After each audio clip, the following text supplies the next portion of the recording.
صلی اللہ علیہ وآلہ وسلم کی کنیزوں، یاد رکھنا اللہ کے حبیب صلی اللہ علیہ وآلہ وسلم فرماتے ہیں عورت جب تک کہ پردے میں رہتی ہے اس کی عزت کی حفاظت ہوتی رہتی ہے، اور جس وقت عورت جو ہے اللہ اکبر بے حجاب بے پردہ اپنے گھروں سے باہر نکلتی ہے تو شیطان جو ہے اللہ اکبر عورت کے حسن کو اجنبی مردوں کی نگاہ کے اندر بہت خوبصورت بنا کر کے پیش کرتا ہے۔ اسی لیے کسی نے کہا تھا کہ پرائی عورت اور خود کے بچے انسان کو بہت زیادہ اچھے لگتے ہیں، تو آخر پرائی عورتیں انسان کے من کو بھاتی کیوں ہیں؟ اس لیے کہ یہ شیطان کی شیطنت ہے۔ اللہ کے رسول صلی اللہ علیہ وآلہ وسلم نے ارشاد فرمایا جب عورت گھر سے بے پردہ نکلتی ہے تو اس کے حسن کو بنا سنوار کر اس کے حسن کو بہتر انداز سے لوگوں کی نظر کے اندر شیطان جچاتا ہے اور عورت جچتی ہے۔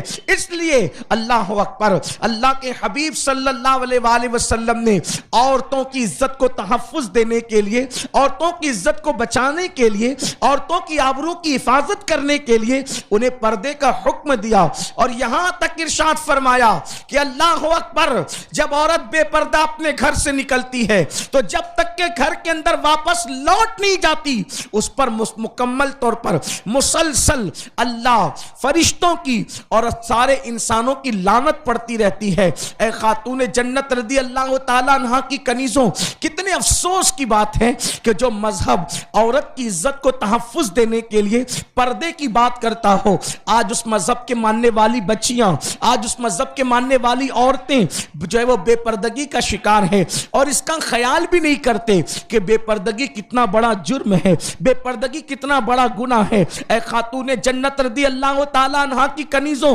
اس وقت تک کہ مسلم بچیوں کی آبرو محفوظ رہی، آج سے 25-30 سال 50 سال پہلے تک کے جلدی سے یہ سننے میں نہیں آتا تھا کہ کسی بچی کی، مسلم بچی کی آبرو لوٹ لی گئی، کسی بچی کی عزت لوٹ لی گئی، جلدی سے یہ سننے میں نہیں آتا تھا۔ اس کی وجہ یہ کہ پہلے تو عورتیں جلدی سے گھر کے باہر نکلتی ہی نہیں تھی، عورتوں کو گھر کے باہر نکلنے کا شوق نہیں تھا۔ اللہ اکبر، یہاں تک میں آپ کو بتاؤں عورتیں نفلی حج اور نفلی عمرہ کے لیے بھی اپنے گھروں سے کبھی باہر نہیں نکلتی تھی۔ ام المومنین حضرت سیدہ سودا رضی اللہ تبارک و تعالی عنہ، یہ میرے آقا علیہ السلام کی پیاری زوجہ ہیں، حضرت سودا رضی اللہ تعالی عنہ، ایک مرتبہ کچھ خواتین آپ کے پاس آئیں اور آنے کے بعد کہتی ام المومنین کیا بات ہے، اللہ کے حبیب علیہ السلام کے پردہ فرمانے کے بعد نہ آپ ہمارے ساتھ حج کو چلتی ہے نہ عمرہ کو چلتی ہیں،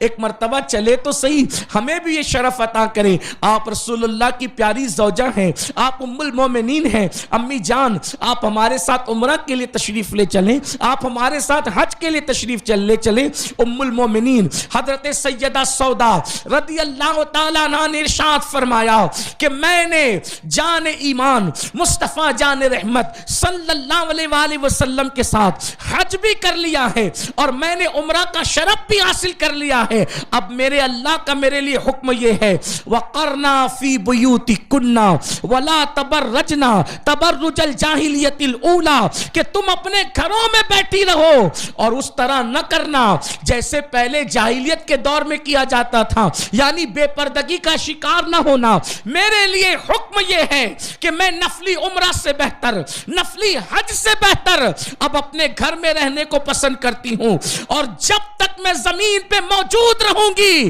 میں اپنے گھر سے کبھی باہر نہیں نکلوں گی۔ اور دنیا نے دیکھا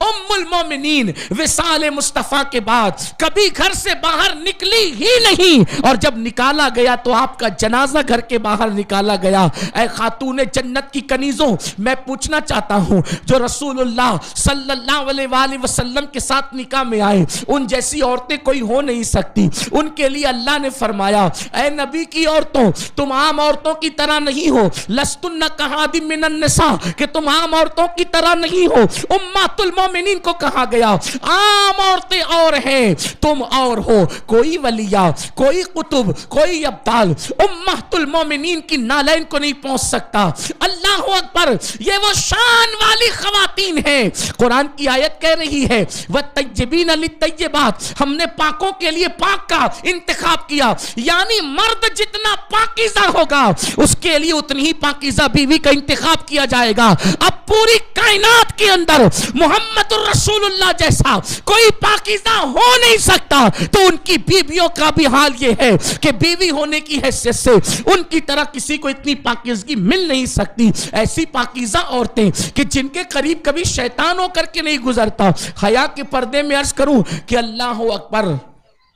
رات کے وقت جو لوگوں کے بستر پہ شیطان حملہ کرتا ہے اور مرد اور عورتیں جس بلا سے گزرتے ہیں، کبھی کبھی اللہ تبارک و تعالیٰ نے اس بلا سے بھی امہات المومنین کو محفوظ رکھا، حضور کے نکاح میں آنے سے پہلے بھی محفوظ رکھا، اور حضور کے نکاح میں تو آنے کے بعد سوال ہی پیدا نہیں ہوتا۔ یعنی شیطان جن سے اتنا دور تھا، وہ خواتین کی احتیاط یہ تھی کہ وہ فرماتی ہیں کہ میں نفلی حج اور عمرے سے زیادہ گھر میں بیٹھنے کو پسند کرتی ہوں، لیکن افسوس آج مسلم عورتوں کو کیا ہو گیا، ولیمے کے بہانے گھر سے نکلنا ہے، بازار کے بہانے گھر سے نکلنا ہے، میت کے بہانے گھر سے نکلنا ہے، اس کے بہانے گھر سے نکلنا ہے۔ عورتوں کو صرف گھر سے نکلنے کا بہانہ چاہیے، جبکہ قرآن کی آیت پکار پکار کر کہہ رہی ہے وَقَرْنَا فِي بُيُوتِكُنَّ، کہ تم اپنے گھروں میں بیٹھی رہو۔ یاد رکھنا، جب بہت زیادہ ضرورت پڑے تب گھر سے نکلو، بے ضرورت گھر سے نہ نکلا کرو۔ میں یہ نہیں کہتا کہ ولیمے میں جانا ناجائز و حرام ہے، میں یہ نہیں کہتا کہ بازار میں جانا ناجائز و حرام ہے۔ اگر عورت پردے کی پابندی کے ساتھ کہیں جانا چاہیں تو جا سکتی ہے، لیکن بہتر یہ ہے، زیادہ احتیاط کا پہلو یہ ہے کہ عورتیں زیادہ سے زیادہ گھر میں رہیں، اور اگر نکلنا بھی پڑے تو اتنی پابندی اور اتنی پردے کے ساتھ نکلے کہ بے پردگی نہ ہو، اور پھر برقع بھی ایسا ہو، ڈھیلا ڈھالا ہو، نہ تنگ ہو، نہ چست ہو، نہ بہت زیادہ دیدہ زیب ہو، یعنی بہت خوبصورت نہیں ہونا چاہیے، بہت ڈیزائن والا نہیں ہونا چاہیے۔ اس کی وجہ یہ ہے، اے خاتون جنت رضی اللہ تعالیٰ عنہ کی کنیزوں، اگر برقع بہت زیادہ ڈیزائن والا ہوا، بہت زیادہ تنگ اور چست ہوا، بہت زیادہ خوبصورت اور دیدہ زیب ہوا، تو نہ دیکھنے والا بھی دیکھے گا۔ حضرت سیدنا حجت الاسلام امام غزالی رحمت اللہ تعالی علیہ نے آج سے کم و بیش 900 سال پہلے فتویٰ دیا تھا کہ ڈیزائن والا برقع پہننا ناجائز ہے۔ آپ مجھے بتائیں، آج سے کم و بیش 900 سال پہلے امام غزالی کا فتویٰ ہے کہ ڈیزائن والا برقع پہننا ناجائز ہے۔ اس وقت کی ڈیزائن اتنی خوبصورت تو نہیں ہوگی، اس وقت کی ڈیزائن جو ہے اتنی جو ہے وہ حسین و جمیل تو نہیں ہوگی، اس وقت کی ڈیزائن اتنی ترقی یافتہ تو نہیں ہوگی، لیکن اللہ اکبر، اس کے باوجود بھی امام غزالی فرماتے ہیں کہ اللہ اکبر، عورتوں کو ڈیزائن والا برقع پہننا ناجائز ہے۔ اور پھر اس وقت کے مرد بھی کتنے متقی تھے، پرہیزگار تھے، اس وقت کی